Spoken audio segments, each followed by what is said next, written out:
আবহাওয়া অধিদপ্তর থেকে আজকে সবচেয়ে বড় গুরুত্বপূর্ণ খবর। কিছুক্ষণের মধ্যেই আঘাত হানতে চলেছে প্রবল শক্তিশালী ঘূর্ণিঝড় দানা। মুহূর্তেই লন্ডভন্ড হয়ে যেতে পারে পশ্চিমবঙ্গের উপকূল। রাতেই একাধিক জেলায় নেমে আসবে ভয়ানক দুর্যোগ। 6 থেকে 7 ফুট উচ্চতায় হতে পারে জলোচ্ছ্বাস। এছাড়া আগামী 24 ঘন্টার মধ্যে দুই বাংলার বিভিন্ন জেলায় প্রবল ঝড় বৃষ্টির সম্ভাবনা, এমনটা জানাচ্ছেন আবহাওয়া অধিদপ্তর। আজ ও আগামীকাল কোন কোন জেলায় ঝড় বৃষ্টি হতে পারে এই বিষয়ে কি বলছে আজকের আবহাওয়া রিপোর্টে জানিয়ে দিব। সম্পূর্ণ বিস্তারিত ভিডিওদের সঙ্গে থাকুন। আর আপনি কোন জেলা থেকে আমাদের আবহাওয়ার খবরটি দেখছেন অবশ্যই কমেন্ট করে জানিয়ে দিবেন। আর সবার আগে সবার প্রথম সঠিক আবহাওয়ার খবর জানতে আমাদের চ্যানেলটিকে সাবস্ক্রাইব করে রাখুন। এবার জেনে নিন এক নজরে। ঘূর্ণিঝড়ের মেঘে ঢেকে ফেলেছে নীল আকাশ। উপকূল জুড়ে দেখা মিলছে বৃষ্টিপাত, কখনো হালকা আবার কখনো ভারী।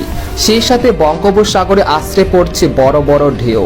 এই এক ভয়ানক পরিস্থিতি তৈরি হচ্ছে উপকূল জুড়ে।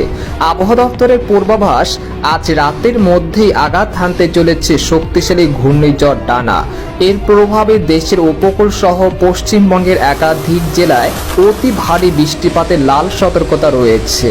তবে এই মেঘ বৃষ্টির প্রবণতা আগামী শনিবার থেকে কমে আসতে পারে বলে জানিয়েছেন বাংলাদেশের আবহাওয়া দপ্তর। এদিকে আবহাওয়ার আরেক সতর্কবার্তায় বলা হয়েছে, এখন থেকে শুক্রবার রাতের মধ্যে প্রবল শক্তিশালী ঘূর্ণিঝড়ের প্রভাবে খুলনা, যশোর, সাতক্ষীরা, শ্যামনগর, মাঠবাড়িয়া, পিরোজপুর, বরিশাল, খেপুপাড়া, পটুয়াখালী, বরগুনা, ঝালকাঠি, মতিরহাট, ফরিদগঞ্জ, মাদারীপুর, ঢাকা, নারায়ণগঞ্জ, চাঁদপুর, কুমিল্লা, ব্রাহ্মণবাড়িয়া, কাপাসিয়া, ময়মনসিংহ, জামালপুর, শেরপুর, নেত্রকোনা, রাজশাহী, মহাদেবপুর, আক্কেলপুর, চাঁপাইনবাবগঞ্জ, সিংড়া, বগুড়া, রংপুর, কুড়িগ্রাম, ঠাকুরগাঁও, পঞ্চগড়, দিনাজপুর, পীরগঞ্জ, চিলমারি, লালমনিরহাট, সৈয়দপুর, গাইবান্ধা ও এর পার্শ্ববর্তী অঞ্চল সহ পশ্চিমবঙ্গের একাধিক জেলায় প্রবল দমকা বাতাস সহ ভারী থেকে অতি ভারী বৃষ্টিপাত হতে পারে। এতে করে ক্ষতিগ্রস্ত হতে পারে মাঠে থাকা ফসল ও কৃষি জমি, তাই এখন থেকে পূর্ব প্রস্তুতি নিয়ে রাখুন। এদিকে সামুদ্রিক আবহাওয়া, বর্তমানে বঙ্গোপসাগরে 3 নম্বর স্থানীয় সতর্ক সংকেত রয়েছে।